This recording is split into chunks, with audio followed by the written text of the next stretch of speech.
Welcome to the podcast of Arturo and Sylvia Escobar, a couple married for over 40 years and proud parents of 6 children who have dedicated their lives to serving and training families in the Illinois area.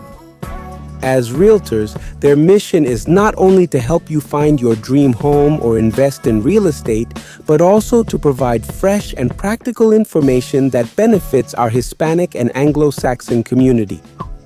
In each episode, Arturo and Sylvia share tools, tips, and resources to strengthen families both financially and personally, including marriage courses that inspire couples to stay strong and committed.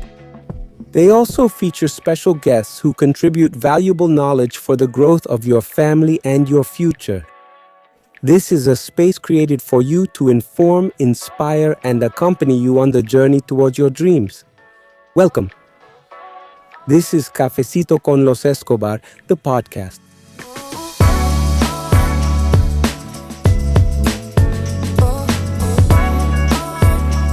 Welcome to another edition of Cafecito con los Escobar. And this time we have the whole bunch here with us.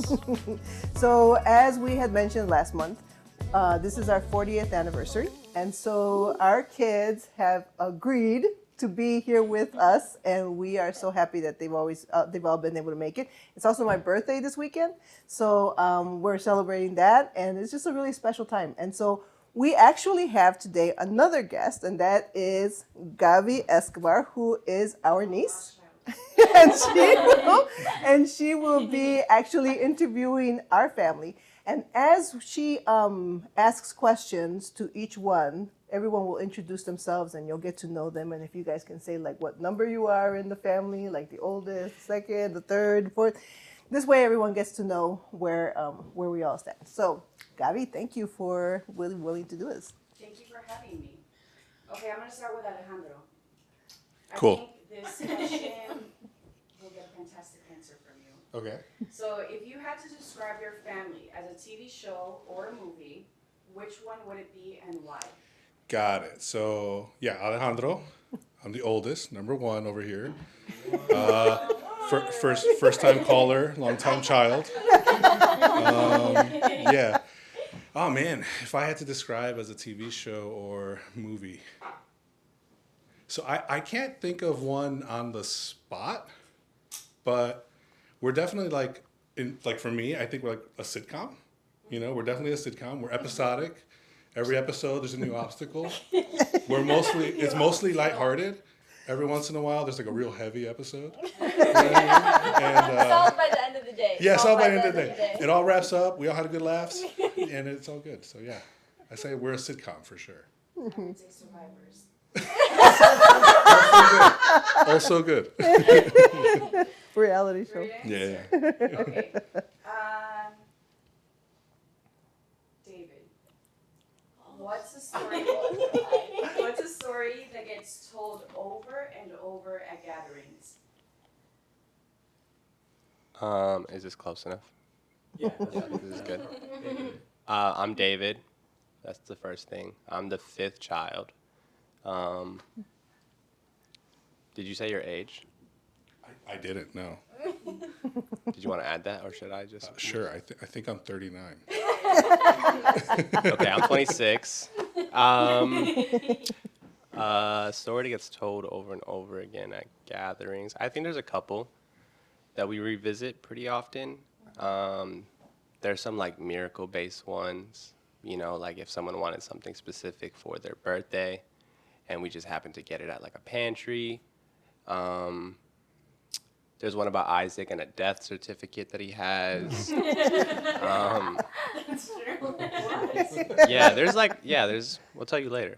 I don't think we got time for all the stories right now, but I think what's cool though about those stories is that, you know, you think you know them pretty well, and I think this is like one of the things about being the youngest, is that I always learn more, you know, and I think I know a story, and then I hear more about it, and I'm like, oh, I don't remember that way, or I didn't know that, you know what I mean?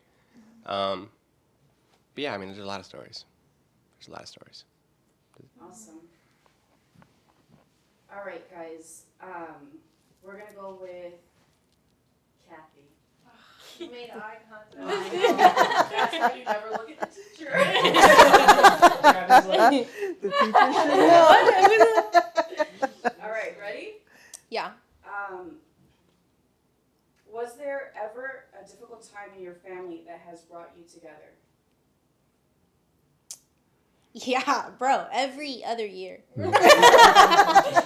Oh, sorry. I'm Kathy, you guys. I'm Kathy. I'm the 6th kid.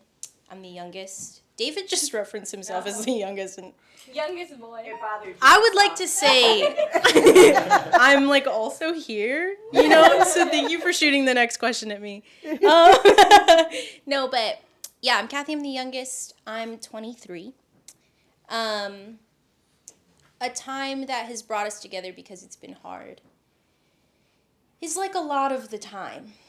I think like when you're such a big family and there's so many things happening in the sitcom at once, you know? Like everybody's going through their own thing. Everybody has like their own thing that they're dealing with. And it's just like it's like a more intimate version of, you know how people talk about like you have to be nice to strangers. You don't know what they're going through is still true within your family, you know?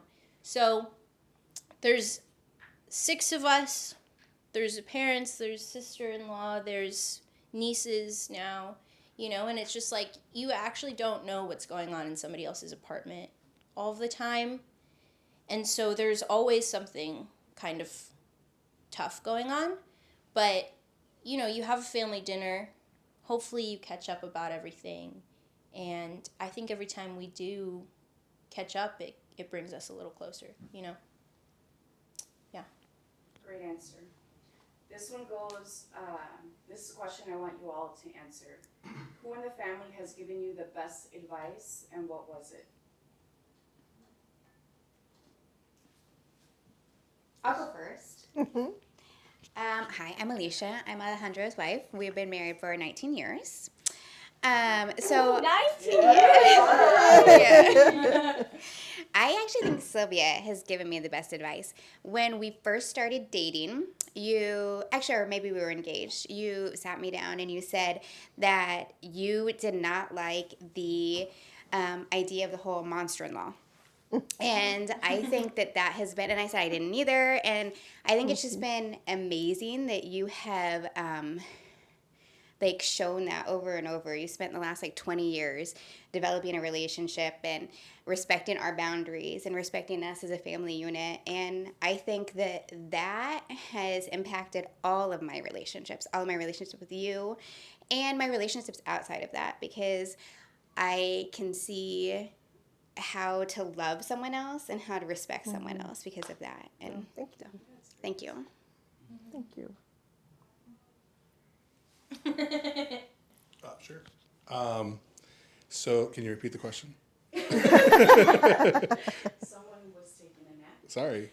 Who in the family has given you the best advice? Oh, and what was it? yeah. The advice thing. Yeah, no, for sure.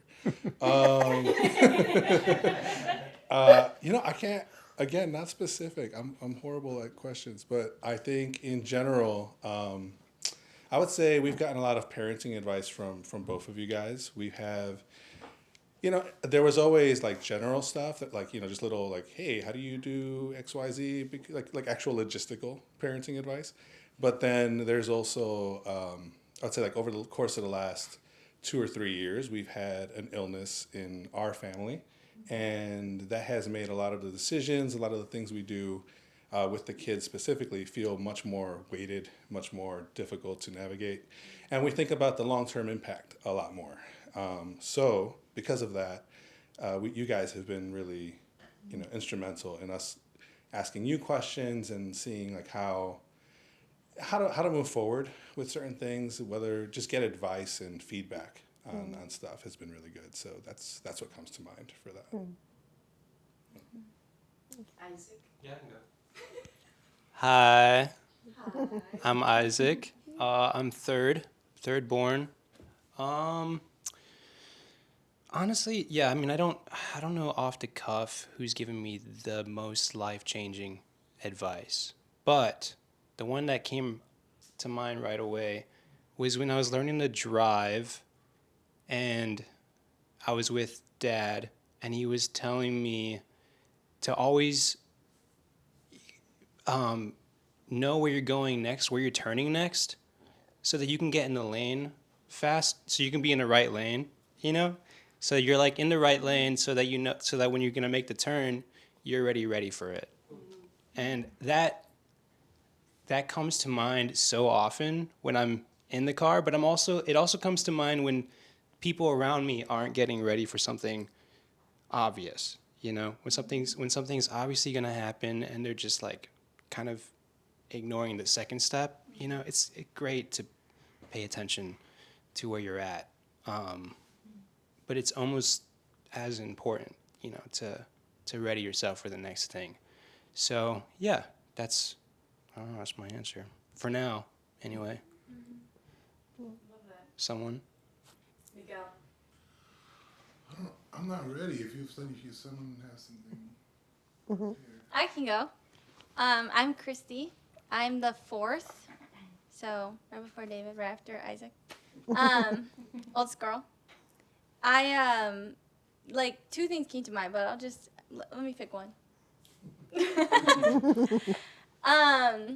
I guess one thing that really sticks with me is my mom always used to say, and you guys will laugh at this, but she always used to have moments with us where she would describe internal locus of control and external locus of control. I'm telling you, like, I feel like I knew this like as a 6-year-old maybe, but I feel like it actually does come to mind a lot because, especially, honestly, I didn't really, like, take this seriously until I moved to a different state, like, further from family.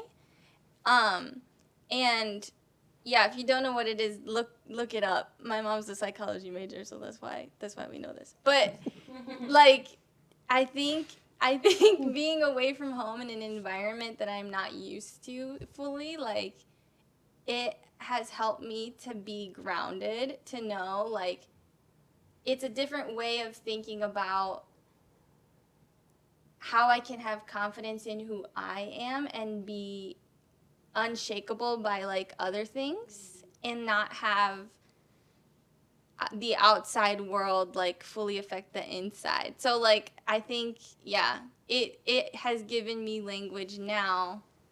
I hated it as a kid because, like, you know, when you're a kid and you're mad, you just want to be mad. I'm like, yeah, David's being mean to me. But no, now I do really appreciate it because I can maintain a certain level of character that I want to have, and no matter how anybody else is acting, like, I don't have to, like, stoop to that, if that makes sense, or, like, let it affect me to the degree that it could. So, yeah, thanks, Mom. What's it? I'll go, actually. Go for it, yeah. So actually, it's interesting because as our kids have, you know, gone through different stages, I've been learning with them. Mm-hmm. Like, it's interesting. I think Miguel and I talked about this once, that I think sometime that Miguel and I were having a conflict, and I said, I'm going through this for the first time too. Like, as the life stages happen, as parents, we go through it the first time too. Like, it's the first time that I'm having one child. It's the first time that I'm experiencing 2 children.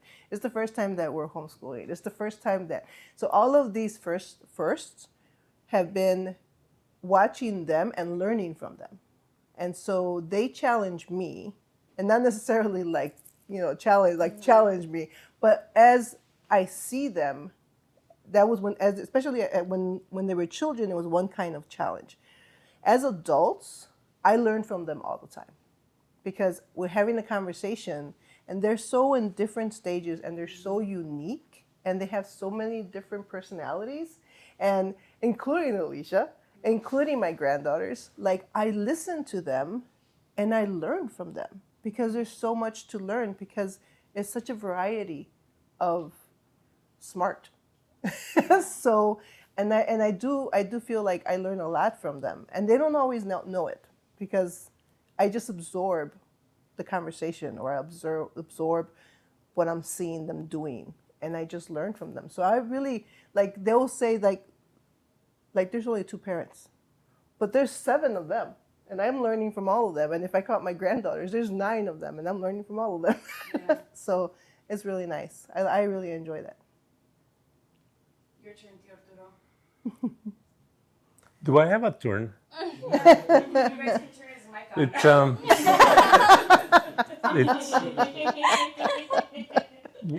I think it's life and the things that we go through and how we have approached them, how we have going through them, and sometimes with a lot of wisdom, other times with making decisions on right there and then. But going to them and listening to them is something that I have learned, and that had brought me to a point that I have learned from each one of them, and that I also trust sometimes their silence, sometimes their talk, sometimes their advice, and not necessarily talking, but sometimes seeing them acting in life brings peace, and also brings hope that they're learning and we are learning together. So, and the advice that I get from Sylvia is also amazing. It's daily. So we talk a lot. We work together. Whether he asks for it or not. But it's the relationship that keeps us going and keeps us learning from each other, and even when we don't talk, we learn from each other. Miguel. Hi, I'm Miguel. I'm the second oldest. I can't really think of advice. I don't really like remember stuff. You know what I mean? like conversations that I had. You know what I mean? Yeah, my memory's terrible. But I will say one thing that I feel like I learned just constantly, like you couldn't avoid it really, is the importance of integrity. I feel like my parents are both, they just have so much integrity. And even in like times that they've made mistakes, they just have integrity during those times. Yeah, like even my mom admitting now that she learns from us, or saying now that she learns from us. She's always said that. She's always been very clear about like what she knows, what she doesn't know, and she's just like, that's what it is. You know what I mean? And yeah, I think they're both just really honest, constantly. During difficult times that we've had as a family, they're like, yeah, this sucks. You know, and then during great times, they're like, this is great. So I just feel like they just have integrity in everything that they do. So I think that's been a big part of my life, is just trying to keep up. Senor David. Yeah, I also don't really remember a whole lot of things in that way. I think I see more. I feel like I just started listening to advice this year. If I'm being completely honest, yeah. Things are just starting to click, you know what I mean? I'm learning a lot. But I think I learn a lot, and I take advice from the actions that I see. And I think the thing that I've learned, I mean, my parents, sorry guys, you've all given me great advice at times, but you know, my parents are obviously the people that have given me the most. And I think it's how they let things kind of like roll off their back, you know, and it kind of like their resilience and how they just have like a will to keep going. That's probably the thing that I've learned the most, you know what I mean? And like keeping a fairly positive attitude about it all, you know, and being able to laugh. So that's mine. That's my answer. Kathy, did you go? Is there a mic over there?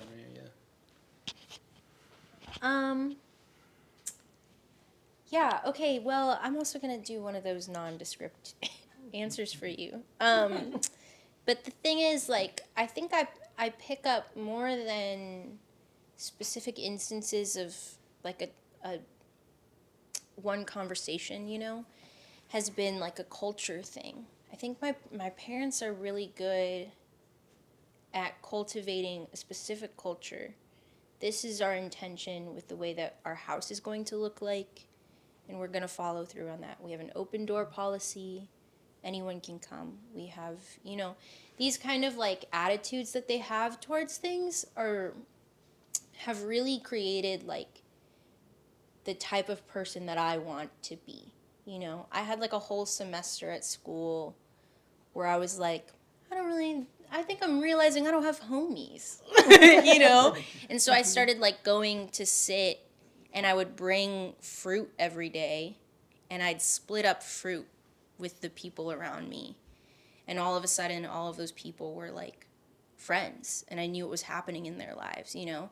And if that's like not something that my dad would do, you know, then I don't know what it is, you know? And it's just like, it's that kind of attitude of like, you decide what kind of output you're gonna do, and you just stay consistent with it, you know? So my parents' accepting attitude, my parents' anyone can sleep on our couch attitude, we'll add an extra bed type of feeling to the house, you know what I mean? Like that has been like a really big thing for me, so. Awesome. Wild card. What is the recipe for Tia Silvia's tamales? Nobody knows. She didn't That's put it in our recipe book. so lovely for you to ask. Get with Right? the recipe It's book. not in the recipe book. It's not in the recipe book. Oh. We have a recipe book and it's not there. It's not in there. Technically, a couple years We ago. did jot it down. Yeah, I don't know what happened to it, but Yeah.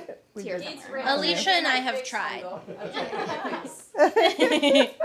Okay, that actually brings me to my next question. What is your favorite family tradition?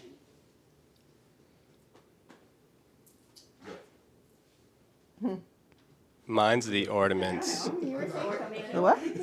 Yeah, my mom does this thing every year. Wait, you said favorite tradition, right?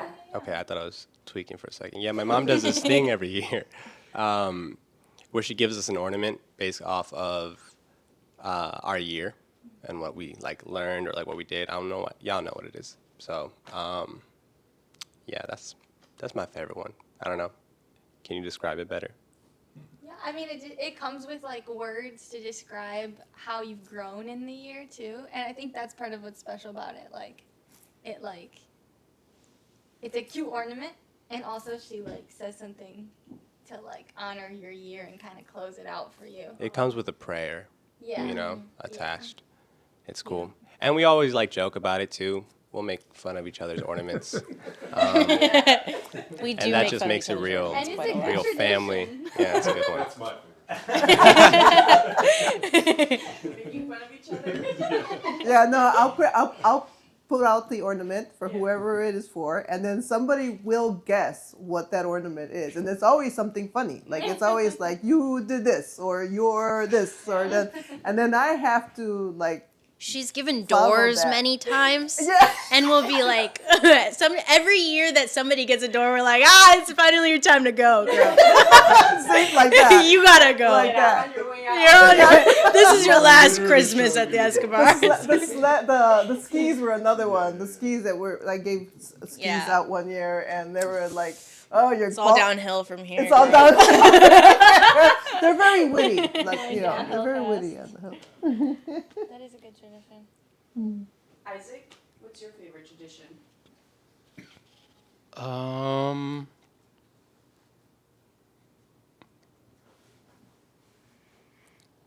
My favorite tradition. Ugh, I don't know. That's such a good one, and that brings tradition into like a different, you know. That's a really good answer. It is a really good answer. Such a good answer. You win. The podcast is over. I feel like part of that is because it's like we don't actually have a lot of traditions. Like we have like holidays that we do them similarly, you know. But in terms of like traditions that we made up that we do together, it's not really like we don't have a lot of unique ones. I don't think. I really enjoy our time together for sure. There are things that like are patterns, you know, like the tamal making season. Yeah. Tree cutting. Tree cutting. Yeah. But I haven't been here for that for a few years. Yeah. So, Yeah, I'll stalk some of you. you what? I stalk some of you. She knows. Actually, I enjoy every year at Thanksgiving, we talk about what we're thankful for. We just go around the table and everybody says it. And I actually really like that because there are things sometimes that I miss, like that have happened to people. And I just don't know, or like we haven't been together. And I've kind of like Kathy said, everybody has their own stuff going on. And so I kind of always like to hear what people are saying because it kind of caps off the year. It's kind of like David's too, where like it tells something about the year for the people, and I enjoy that. I have one. It's tea. Oh, go ahead. When we were little, Christy and I were just kind of thinking about this recently, but when we were little, every birthday, Oh yeah. we would like have cake and blah blah blah, all of the normal like little kid birthday things, and then just wrapping up the night, like almost right before we went to bed, we would like. Sounds bizarre. Hey, it's gonna sound weird.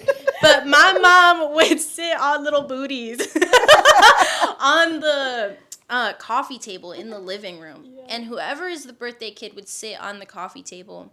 And everybody else would reach and put their hands on the birthday kid and pray over them. And if you are like not an adult, your time to pray over another person rarely happens, right? Like adults are the ones that pray, you know, you're praying over your kids, you're praying over your family, all those things, but kids don't like pray for each other a lot, you know?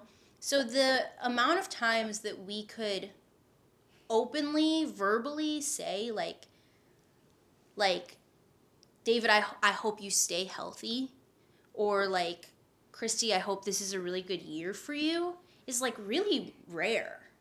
And we would have that one moment where we could pray for each other just on each other's birthday. It was really lovely. I don't even know necessarily when that stopped. Yeah, I don't know Maybe when it we stopped. started breaking coffee tables, you know, in our 20s. But We don't do it anymore. But we also don't own many coffee tables that are from the childhood, so maybe that's why. But yeah.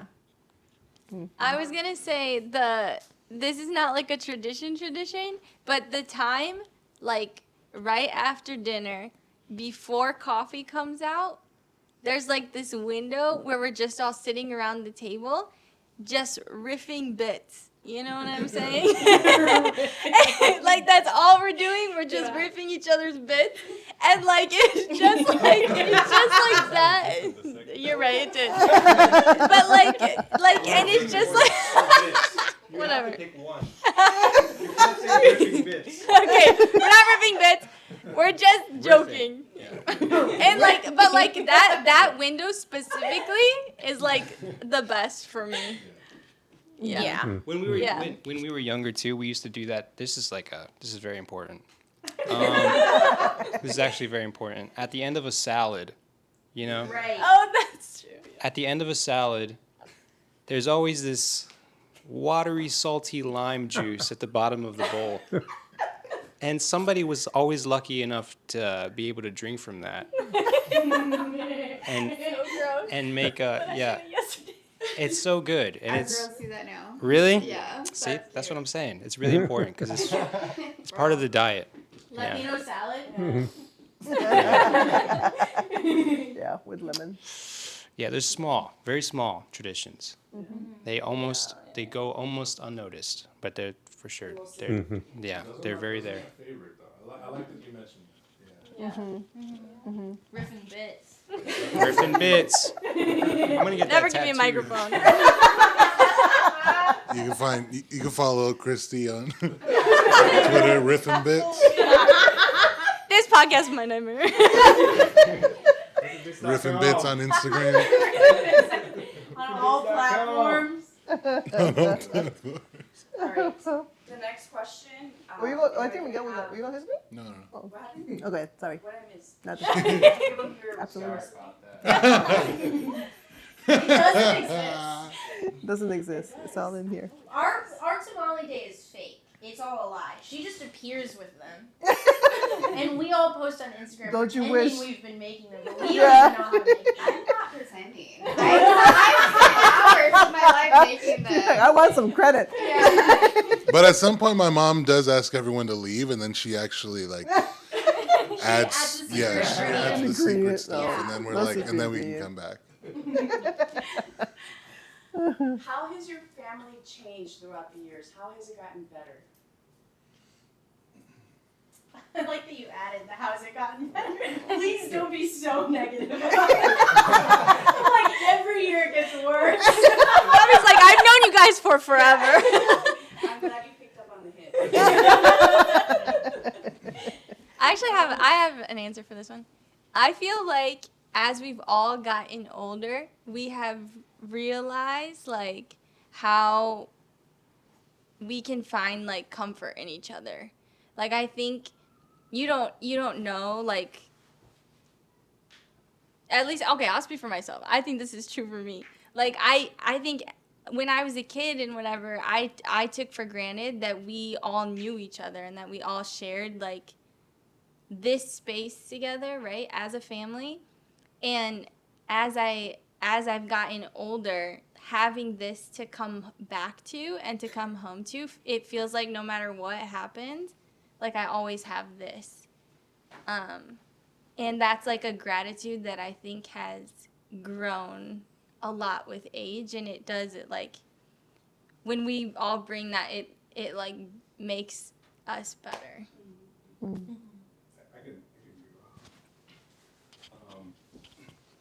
Yeah, I kind of agree. I would build off of that and say that, like, I've gotten to be, I had this weird short period of time where since I was older, I was an adult before like anyone else was an adult. And so there was this period of time where when I would come back, everyone was still children and like kids and hanging out and, and it was good and it was fun. But as people have gotten older, as people have grown more into themselves and continue to grow into themselves and bring other people into the family and bring other, ideas and concepts and feelings and things that they've learned from the world, it's made the family different. And it's kind of created these different branches in the family where now we're just a different family. And like, one of the examples of that is just like our dinners, even like our holiday dinners, our Thanksgiving dinners. Like everyone learns a recipe, likes something different, found something somewhere else, or brings someone into the family who brings a different recipe. And so like the table has grown and has like it now includes such an eclectic amount of ideas and food and concepts and people. And so that's better. It's evolved definitely. Yeah. Good answer. I feel like, because I'm the second oldest, maybe. I think like there was both like an understanding about like what it looks like to leave and come back, And so I also had that experience of like, yeah, and then you go home and everyone's still there, you know what I mean? And so I think, especially recently, one change that I've noticed is like there's more intentionality required to like keep up with people. Because I mean, yeah, like when I come home now, to my parents' house, that like there's no one here except my parents. And so it's like I really have to like let people know like and reach out and put in a lot more effort. And yeah, I think that's created like a new wave of relational dynamics, Just like you have to ask certain questions. You kind of like, you're just keeping up in a new way. And I think, I don't know, I always have this fear, like growing up, I feel like I don't know why I'm saying growing up so much, but just throughout my life, and I'm sure this is very relatable to everyone, but like, I just hear like weird stories about families going through stuff where it like gets legal and like there's a lawsuit involved and like it's over money and like inheritance and stuff like that, which we won't have to. No, you're right. We're good there. Bad joke for the podcast, but Oh, it's perfect. Go ahead. but you know what I mean. Like, there's like, I just have heard all these stories about like these tensions that I'm kind of like, do you guys not know each other? You know, and I when I hear those stories, I'm immediately like filled with fear, right? Like, because I just, it sounds like they, I don't know, I just assume that they do know each other and that they just came out of nowhere, you know? And then I remember like, well, maybe, you know, it's probably is that they don't know each other and that we actually are developing into people who are just, we could separate or we could be together. And I think we're choosing to be together. And more recently, I feel like that pattern is being established. So you're all coming back to each other, is what I heard. Yeah, and like on purpose, you know, because we don't all live here. Because you want to. We want to do it. We're doing it on purpose. It's only happening on purpose is the thing. Does anybody else want to answer that? Does anybody else remember the question? I would like to add. I think one of the things, like, I agree with them when they say that, you know, it's the variety of people, but also I think it's really awesome. These guys have different chats that we're not in, and I think that's so great. I think that's one of the best gifts we can get, that to know that our kids have relationships with each other without us. And that is such an encouraging thing for us, because we know that whatever would happen with us, they're going to be fine because they have a relationship with each other.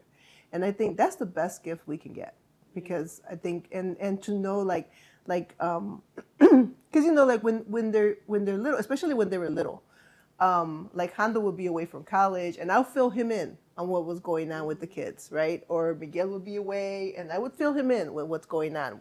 And then at some point, it was brought to my attention, I'm not going to say by whom, but it was brought to my attention that they should ask each other instead of me filling them in and then they come with already all the information. They should ask questions, right? If they want to know. I thought that was a great, I didn't see it. Like, I didn't see that was, because I was still in the pattern of, hey, your little sister or your little brother or whatever. And to get to that switch where, like, ask them how they're doing. Ask them how it went. Ask, and so that, to know that they do that now, like naturally, they just go with each other and they ask questions and they wonder and they keep up and all that stuff. That's great. Like, I'll find out that, Alex went to help Isaac with a flat tire, and these guys went and they helped David move and stuff. I'm like, we're not even a part of that, and that's awesome. I love that. So You should not be happy they're your I don't know who keeps adding them back into the group chat. We talk about all the time. Kathy's like, get them out. I'm glad that you all talked about just how different you are, and just being your own individuals. How has that formed your relationship? Like, how are you all able to, I guess, like, mesh being so different? And then there's such a huge difference in age with some of you, right? Like, Hondo's like, You're older than he is. and then, I know, not by much, okay? And then you have, like, Kathy, who's like, Get out of here. but, how has that kind of happened? I know you all kind of touched on it a little bit, but how have your differences formed such a tight relationship between all of you? I think one of the things that from the beginning we decided to do is to let them be who they want to be. Even in terms of careers and stuff like that, we don't get too much involved. They choose to be what they want to be. We let them to be independent, and if they ask questions, we answer.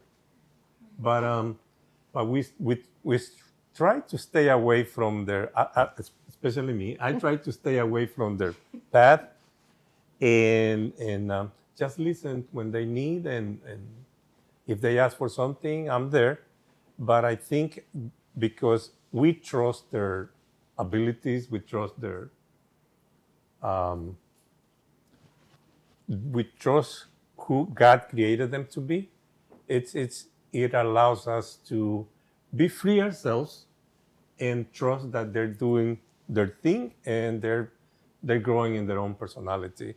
And so allowing them to be who God created them to be is been one of the things that releases me the most, and it allows me to see more what they're doing, how they're growing. So they are independent and they make their decisions. If they need some advice, they come. If not, we're there when they need us. But their own personalities develop through their challenges, through their initiatives, instead of us dictating what is good for them or what's not good for them. I think also, Christy and I were talking about this earlier. It's about like respecting each other and like just knowing that even if someone else has a different way of doing things or what makes choices that you wouldn't, like that doesn't change who they are, that you love them or that you care about them. I think that goes a long way in it too. Just like being there, being open, and just respecting each other. Mm-hmm. You know, I also think, like, not to get political, but like beautiful things happen when you value diversity. If you fundamentally value diversity, anything can work. You know what I mean? So we grew up in a space where we had no qualms with diversity, you know? And then you grow up. Chrissy's like a farmer, you know? I'm like a potter. And like Hondo's like really into tech, you know? And anything you need, there's like someone to call, you know? And when you see it as components to something that is working together and not like vast differences between all of us, right? These are all things that we can add, not things that divide us, right? Like my dad is right, like, you know, they weren't pushing a certain career and you can see it. Because what are we all doing? You know, it's like so random. But the thing is, once you all end up in really wildly different careers, there's wildly different things that walk back into the house, and it's really beautiful. Does anyone else want to answer that? Christy? I like how you're looking this way. What was the question? Oh, wait. How have your differences made your bond stronger? Or how have you all been able to get along the way that you do? I think it, like, going back to the whole, like, we know we have this space to come back to, right? Whatever, like, happens in our lives outside of being with each other. I think it's super crazy to see how we are all different, and yet we've all, in some ways, landed in the same way of, like, thinking or functioning in the world, like, and we all had, like, our own journeys to that. I think some of us arrived a lot quicker and sooner than others. I think some of us, it was like a longer season of disillusionment in seeing the world and stuff like that. But we all now have like a common ground. And it's probably within the past couple, few years that this has happened, where we're all starting to speak the same language again in certain ways. And like, yeah, I don't know, maybe just because genetics are strong. It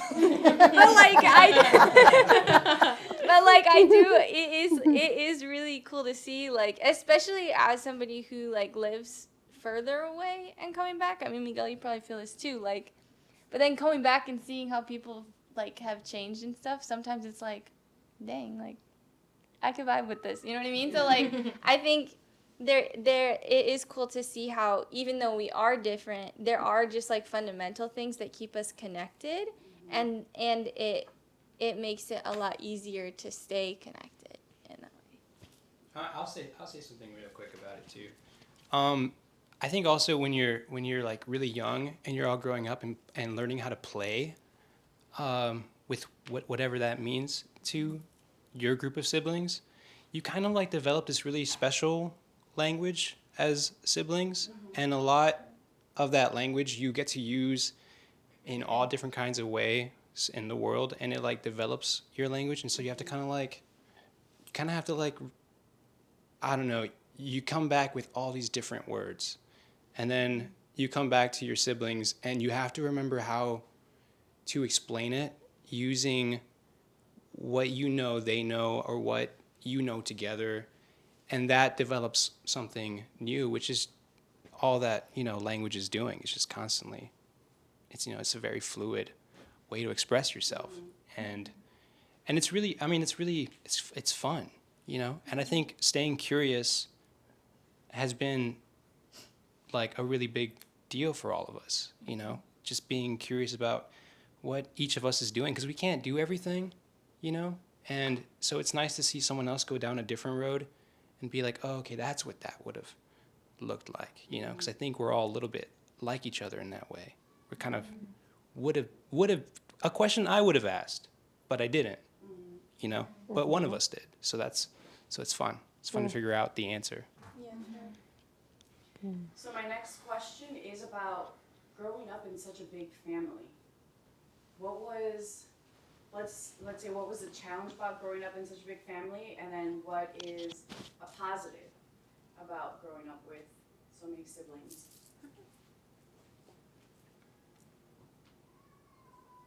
Isaac. Wait, what was the question? He's like, I just woke up from my nap. The pros and cons of growing up in a big family?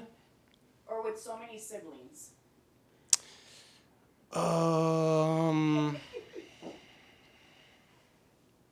Pros. Can't think of it. Terrible experience. I think, well, let's start with the cons. The cons of growing up with a big family are as follows. He's got a whole list. It's like my moment has come. Here's the thing about siblings too, is one person does something and it changes the whole house. You know what I mean? One person will like make the rules change, and that's so sweet. It's so sweet when that happens.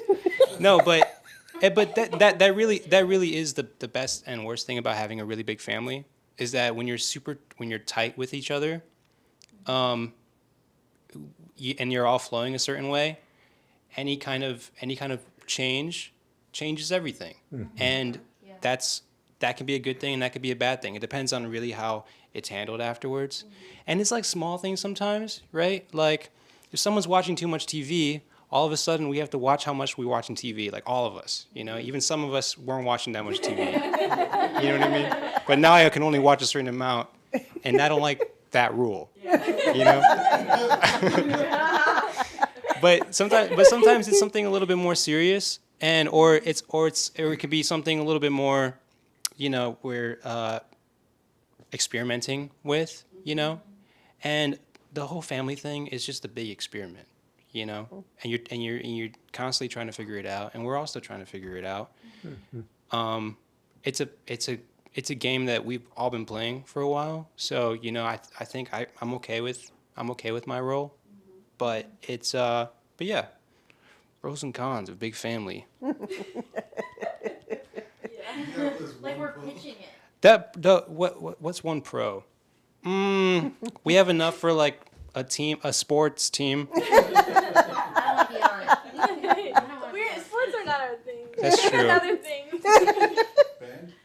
Yeah, band is better. No, the great thing about the big family is the variety.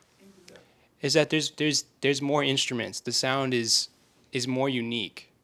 And if everyone's playing a different instrument, then you have different songs to play now. And there are songs that other people can't play, you know? So you get to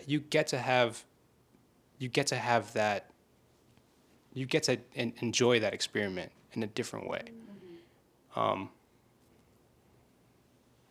have nothing else to say about that. I have nothing else. I have some pros and cons to share. Oh my god. Cons are a lot easier to do, I think, just in life. But yeah, nothing is yours, you know. You never have space or time to yourself. He moved to Seattle. He moved the furthest. Yeah, he moved the furthest. I ran away. No, but yeah, I think those things are difficult. Like the amount of sharing, and maybe this could have been solved by if we were rich, it might be different. But at our level, there was just like you just have to share everything. And Hondo and I make these jokes a lot that like, you know, none of the we see a lot of like 90s nostalgia stuff on like eBay that's worth a lot of money, and it's like, well, that thing was never gonna make it past Kathy, you know what I mean? Like, there's no way like that little toy could have survived all of our grubby little fingers. I mean, yeah, and then like occasionally you'll see it, you'll find the thing in our parents' house, and it's like, yeah, this is not worth any money. This has been destroyed, you know? So yeah, there's that. I think those are the practical things. I also think that there's a certain like development of personality, of character, of humor, all kinds of things that only happens with people, and we just had to be around people all the time. So that was inevitable, I think. Having such a big family, we're just constantly, you know, learning about ourselves in relation to other people. Yeah. And I think, one of the benefits I would imagine, I've never been in a small family, but there's someone else to pay attention to, you know? And there's, for a while, for part of my childhood, all eyes were on me, you know? But that goes away. There's always someone else that needs attention, and you can rest assured that that's going to happen, you know? And the rules will change. Do we need to? What you're saying is that you wish Christy was never here. Damn! She took the spotlight. Yes. What did you do? You skipped Isaac. Oh, you came for I Christy. would That never is be exactly what he able was to saying. keep up with the order. I can't. I just know for sure Hondo, And Miguel.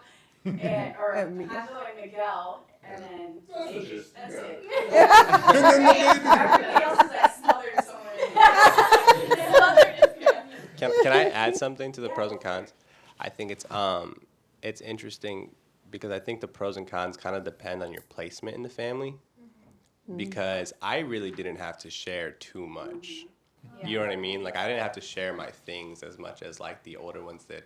And to me, that was dope. It was like, yeah, share more. You know what I mean? And I think like it gave me so much exposure like as a younger kid. It like taught me a lot of stuff like really early on, you know. And I think that the con kind of comes, you know, married to that, where it's like you're fighting for placement almost sometimes. You know what I mean? You got to find your place in a big family. And I think going back to the other question of like, how are we staying close? Like I think we've kind of, a lot of us have become comfortable with our placement. You know what I mean? Yeah. It's not as competitive anymore. It's kind of just like fitting in where you get in, or get in where you fit in. But yeah, I didn't really have to share my things too much. I had to share my parents' time. Yeah. But, you know, that's it. I have a thing too. Go ahead. Can I have a thing? Yeah, I think like along with what David said, it's so different depending on who you are in the family, you know, in the lineup. But for me, like, you know, for me, jury's still out on if I would recommend being the youngest kid. You know, like, I feel like I went through a really long phase with my mom, like, talking about how I also felt like an empty nester. You know, like, I watched every single one of my siblings move out, you know? And, like, what do you do with that as a 12-year-old? I still don't really have great advice on that. You know what I mean? So I went from a full packed house to a high schooler, solo dolo, just like I don't know how to be alone all the time, you know? So that is like such an interesting pro, such an interesting con. But I think also like if you are the type of person who does not know how to go and do something when you haven't seen somebody else do it, then my God, I hope you're the youngest. You know what I mean? Like my siblings went and did everything first. And I like always have somebody to call and ask what to do next, you know? And I always have like advice just waiting for me to ask, you know? And it's like that kind of thing. I'm terrible at competition. You know, if somebody beats me to the punch, I'm like, let me know how that goes. You know, like I don't necessarily like need to win in any scenario because I kind of want you to go first and like I'll ask you about it later, you know? But like that kind of thing of like watching people go first is such a pro and such a con, I think. But it comes with, like David was saying, like it comes with your certain position in the family lineup. So I want to go back to something that David touched on, the sibling rivalry, or like the competitiveness between you all. How did you all manage that? You know, being that you didn't have a lot of space, right, where you could just kind of go off and, you know, come to your own solution about whatever had happened, but like, how did you all deal with that? You gotta win. you gotta win. We hate each other now. We hate each other.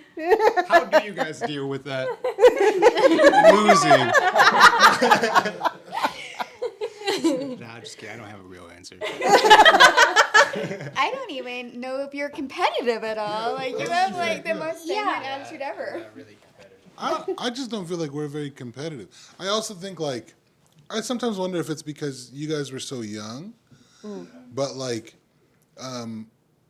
we just never had those types of issues. I mean, like one thing I feel like y'all talk about a lot is how often you got complimented on how well behaved you were. Now I think that was partially because of the violent beatings. Oh my God. Not really violent, but there were some beatings. Doesn't bite me. But I do think also like it just wasn't an issue for us. Like I remember like Hondo and I, we were just when it was just the two of us. People would come by that like at like our table at a restaurant and be like, "Wow, your kids are so well behaved," and I was like, we're having a meal together. Like, can you please? Like, you know, like how rude. That was so rude of this person. Yeah, exactly. I was like, do you stop by every table like during dinner? Like, I don't know. It just wasn't like an impulse that we had. I don't think. I do think like that there was a certain level, like there are certain dynamics for sure where like there may have been moments in growing up where it was harder to get along with somebody, and then you know it changes and you get along again, but now you don't get along with this person and blah blah blah. You know what I mean? As we've gotten older, those things have gotten like easier. Some of them have gotten wrinkled out. You know what I mean? All of that stuff. I also think that having gone through hard times as a family together, and like we talked about already, those things bonding us more, making us stronger together, like there was a level of like us against other things that like really I think made it so that even when there was like bickering, like there's infighting, you know what I mean? Like there was also a level of like, yeah, but like outside of this, like you're saying, like, oh, you're so well behaved. There's a level of like, that's because outside of whatever happens here, we know like these are our people and we're, you know what I mean? Yeah. So I do think that attitude, and you know, you can call it whatever you want, you know, like, are we trauma bonded? I don't know, like, you know, but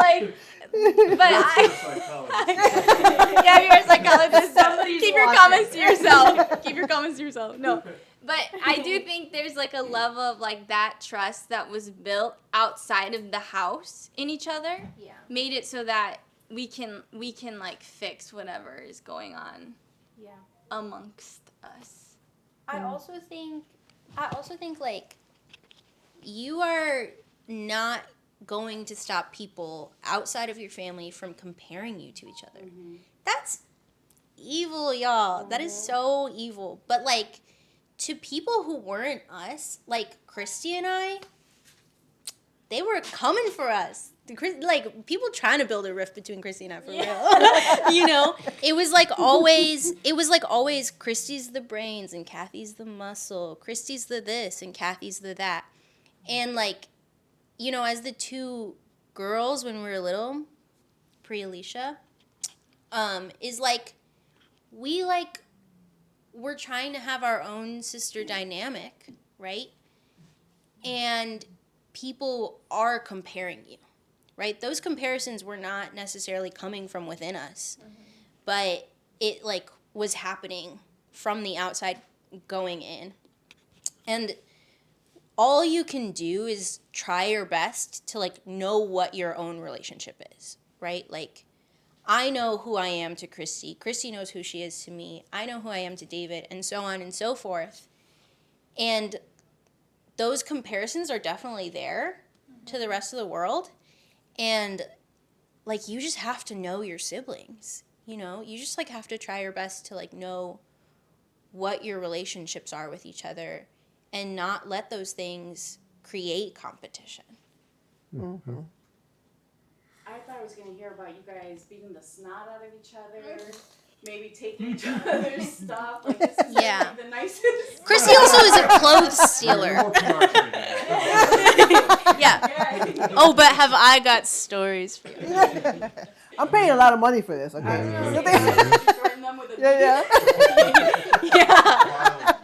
Yeah, Miguel keeps bringing up the beatings and our economic background. I'm not getting. They told me I wasn't getting paid the same amount. Oh my God! Creating competition. So,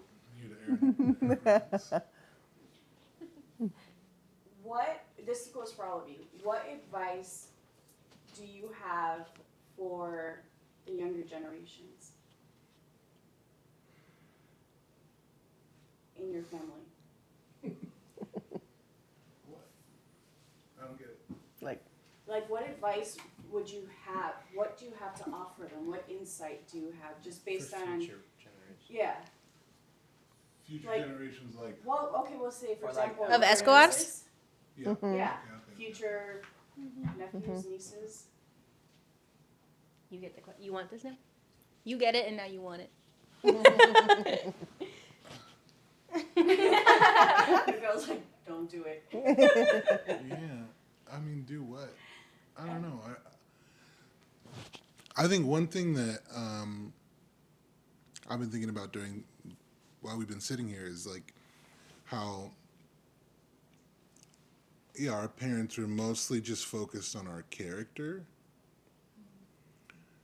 and not really much else. And then because they're funny, I feel like we prioritize that as well. As a group, we just make a lot of jokes. We're very funny with one another.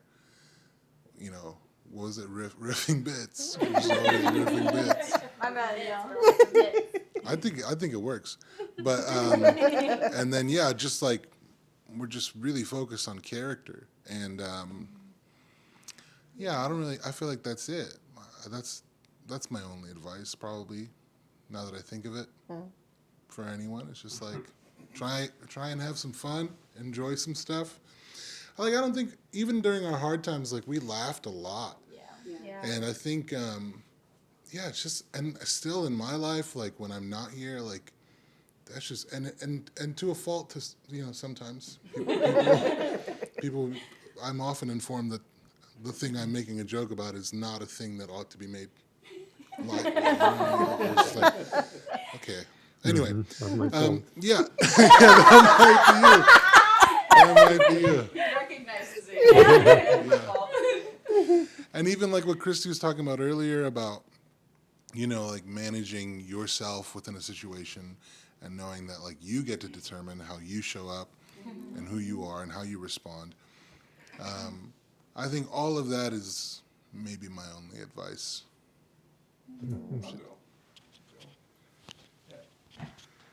I think so. We do have two daughters, and I guess my hope for them would be to just like go further, you know, be better, do more. I think for us, like our job is definitely to guide, to set them up, but also kind of like what you guys were alluding to earlier, which is just get out of the way as well. So yeah, I think our advice would be just to, or my advice would be just to take that ball even further, you know, push it farther, progress more than we did, and hopefully we give them the launching pad to do that. Yeah. Yeah, take the positives and improve the negatives. Yeah, there you go. I think the way I'm picturing this is like Emma in a couple years, or like Hannah in like a decade, you know, kind of coming to me. And if we're keeping like family based, I think like the thing I wish for all like future generations is that they see siblings, but mostly like parents as humans. You know, they see them as like individuals, people who are like making mistakes next to them. You know what I mean? Like not necessarily like before them. They're not gonna have all the answers. And I think like the sooner you get that, like everything becomes easier. You know what I mean? You let go of so much like trauma, you let go of so much like resentment, and you know, I have faith in every single one of us to raise a good person, you know, a good human. I don't really sweat that at all.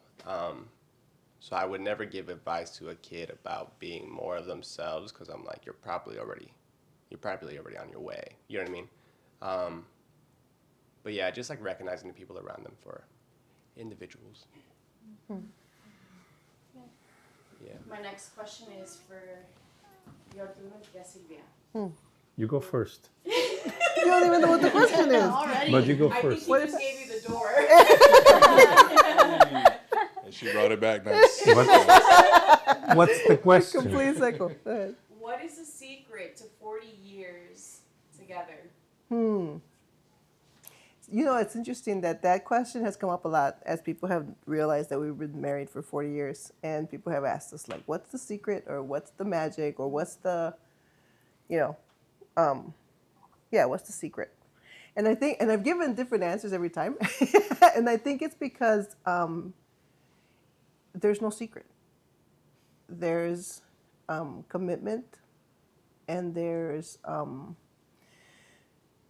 vision for your family, and the things that you want for yourself and for your family outweigh any disagreements or any conflict or any problems. Not to say that there aren't any situations in general in life where you wouldn't contemplate that it's time to go, right? Or it's time to see counseling, or it's time to, you can't just leave it the way it is, right? I'm not saying that. But I think for us, the communication is key to say, hey, we need to solve this. Hey, I don't like the way I feel about this. And then changing communication to where it's not about, I think competition, going back to the competition, that's something that's very real in couples. And I think one of the things, and I say this often when I talk to couples, is one of the things I would have liked to know in the beginning especially is that we're not in competition. That just because he's different and I'm different, if we understand that we have the same goal but we have different ways to get there, then we see each other as an asset. We see each other as, hey, between the two of us, we're going to get there faster. But if we're fighting to prove that I'm right or he's right, and he's probably fighting to prove that he's right, we're never going to get there because we're not moving forward. We're just going back and forth, right?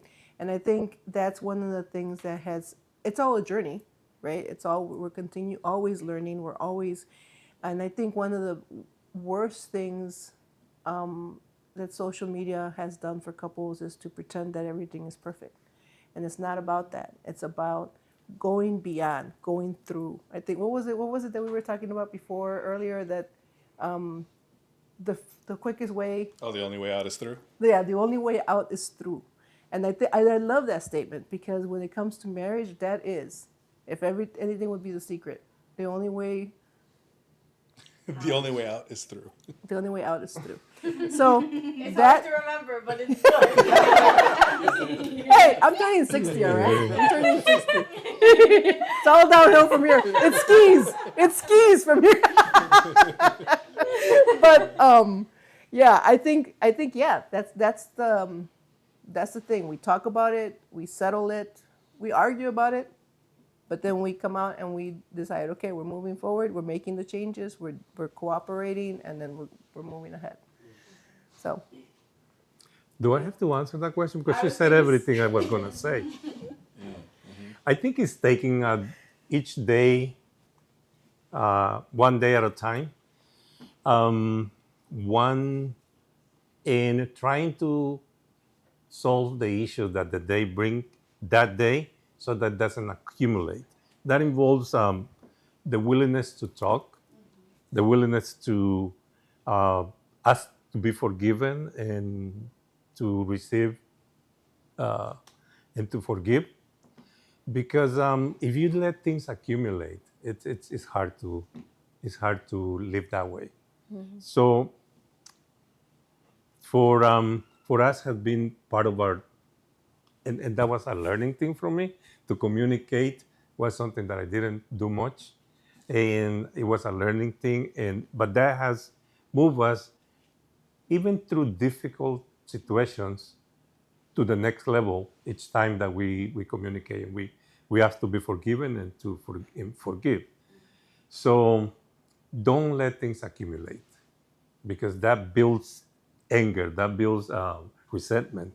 Mm-hmm. And then it's hard to solve different issues at the time. So when you communicate daily, you solve one issue that day and let the other ones for the next day, and then you do it every day. You move forward a lot easier than letting everything to accumulate. How has it been married into such a large family? I think I had a unique experience in that, just because everyone was so much younger. So because we were young, and because like there's such a big gap. Really, Miguel was a teenager, but everybody else was kids, and so that's easier, like coming into that. Like they grew up with me here. And so I know a lot of the memories. I was there for a lot of the things. And Kathy like doesn't even have memories before me, you know. So I've been here the whole time. yeah. That's all I talk about. So that's so different than like I think about that. Like when someone brings someone new, I'm like, oh gosh, that's so intimidating, you know, because it's a full room full of adults, you know, like 12 adults here, and you're like meeting everyone, and a lot of them is very long-standing relationships. So I think it was just like now it's just so nice, and it's just we all bring our own thing, and it's a community in and of itself, and that's just really nice. But I also feel for all of your partners and everybody you guys bring, because that's a lot of pressure. I would be so overwhelmed with that. But yeah, I think it's a really nice experience. And it's weird if someone's not here. Like, you know, like if we are just having dinner with Arturo and Sylvia and Kathy's here, and it's like, everybody's gone, you know, like nobody else is here. It seems empty, you know, when everybody's not here. But I think it's just really wonderful because you have so much community and you get to be a part of everybody's lives. Okay, really quick, I want you to call the name that comes to your head. Who has the shortest temper? David. Yeah, it's potentially. Not anymore. Most He was spontaneous. little. I was gonna say me too. Yeah, I was gonna say me. Yeah, I was gonna say Okay. me. Yeah. Most spontaneous. Christy? Most creative. Oh, that's tough. Ooh, what? Yeah, Yeah. we're all How much time do you have? That's creative. That one's off the table. yeah. That's a genetic That's thing. everyone. Yeah. Who is the funniest? Isaac. Miguel. Alex. say Miguel. Yeah, I was gonna say Miguel. Although everyone here makes me laugh though, so it's like really hard. Yeah. I was gonna say Isaac, and then I was gonna say Dad, and I was gonna say Mom, and then I was like, yes. Everybody's funny. Yeah. I think I'm the That's least funny. hilarious. But you're, You know what's great about Dad's humor? Dad's humor is so dry. Dad waits for his time. That man knows a punchline, okay? That man can rip some bits. I know what's coming back from. That's it. I Christy.